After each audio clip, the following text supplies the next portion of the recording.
This right here is Daniel Carcillo, a man that many fans consider to be the most hated player in NHL history. Anyhow, I'd just like to show you Carcillo again, okay? Watch this. That's going to be a suspension. Danny Carcillo put it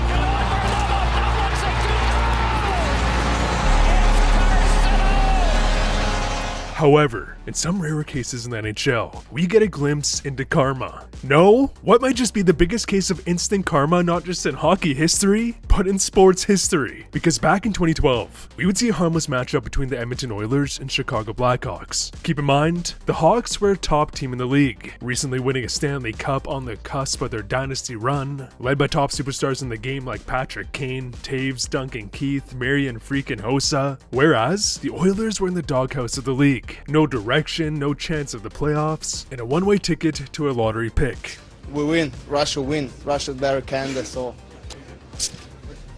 see you next time. And this is not the lottery pick that he wanted. And I say this because there was no animosity in this matchup. They weren't battling it out to prove who was the top dog in the league. They didn't have any prior playoff matchups. They weren't even in the same division. This was a harmless game where the odds that were the Blackhawks would beat them down on home ice, but then we would see the incident.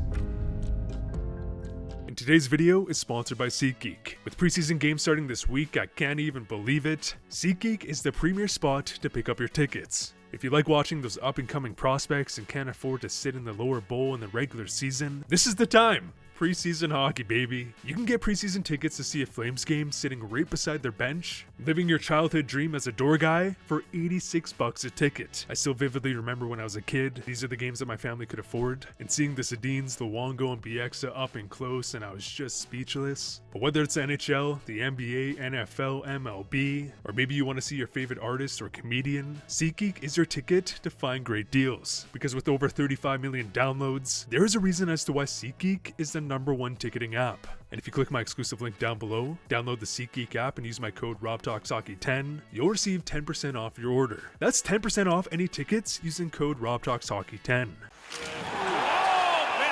that's going to be a suspension.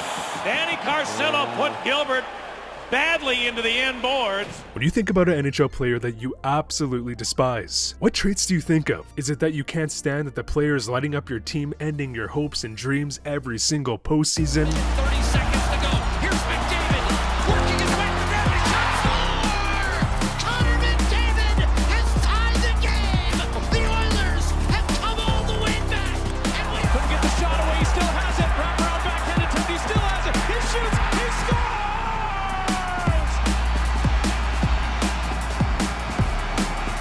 Maybe a player injured a star on your team. Maybe they should be a part of the Olympic diving team instead of playing hockey. Kids in that area. New Jersey embellishment.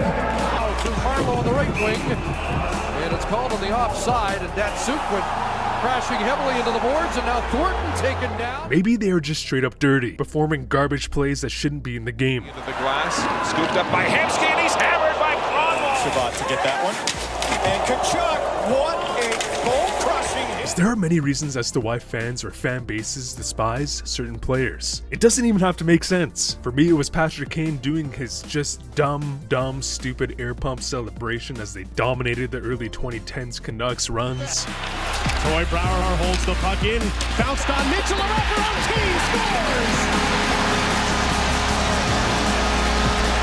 To center. Here's Kane with Taves. Kane, backhand shot, he scores! As I still lose sleep over this dumb, stupid celebration, ending the joy of my childhood hockey fandom. But sometimes, it's every single thing I just went over, all compiled into one player. Because when Carcillo entered the league, you just knew that this man was the definition of an agitator. Think about this for a second. Last season, Nikita Zadorov would lead the entire league in penalty minutes with 145. We are in an era where every single little thing is getting called, which I'm not saying I disagree with, as it can lead to less stars being injured from gooners in the bottom six doing dumb crap. But if we look back 20-30 years ago, you could get away with everything and anything.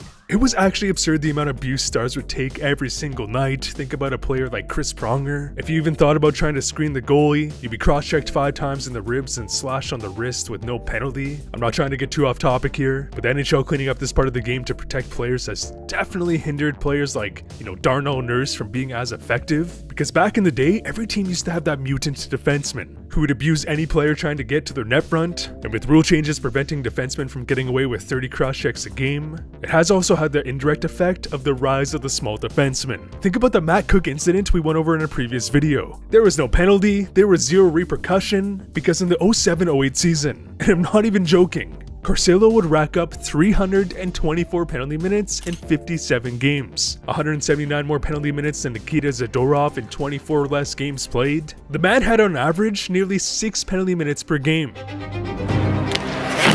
by Carcillo as he gets the puck to center.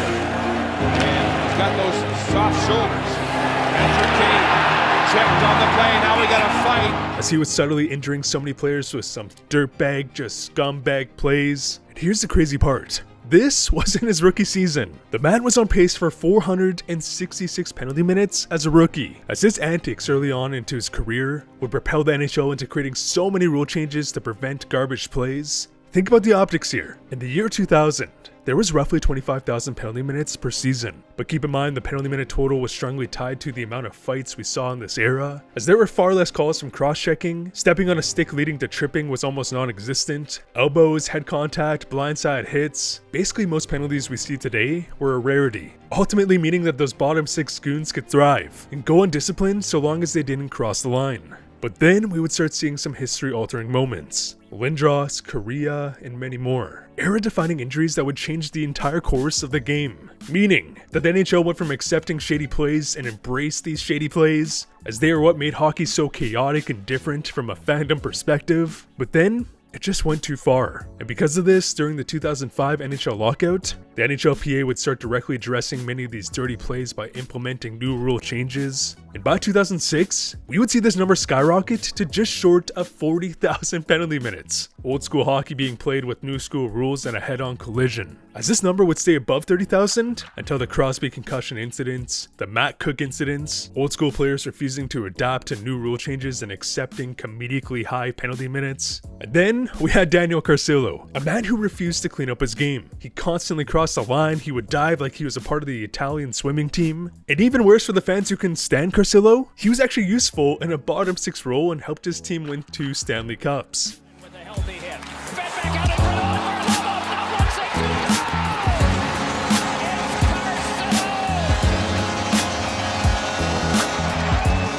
It's Carcillo. As Carcillo was the embodiment of old school tomfoolery and an era of safety. And as a result, fans, teams, players, they despised him. Now I will say, unlike Matt Cook, Carcillo didn't have any big moments that ended a superstar's career. Instead, he just had an 8-year-long career of being a dirtbag, which would lead up to the incident. In a meaningless game against the Edmonton Oilers, racing for the puck, Daniel Carcillo would target Tom Gilbert. He would initiate contact before Gilbert even touched the puck, and not only was Gilbert down and out with injury, during this play, Carcillo would fall and tear his own ACL, while attempting to injure another player in the process, where his season would be ended. And during this era, it was also very hard to come back from a severe knee injury, especially if your game didn't involve high hockey IQ and scoring. Therefore, he'd be in and out of the lineup, where he would end up retiring 2 years later. But here's the thing, even though the man was despised around the league from his antics, he has led a rewarding post-career, as he's a big advocate for mental health and the impact of CTE. He founded a company called Wasana Health, where he hosts retreats using psilocybin treatments to help brain injuries, which goes to show that some players have a switch on the ice where they become a completely different player. Thank you so much to SeatGeek for sponsoring today's video, and as always, thanks for watching.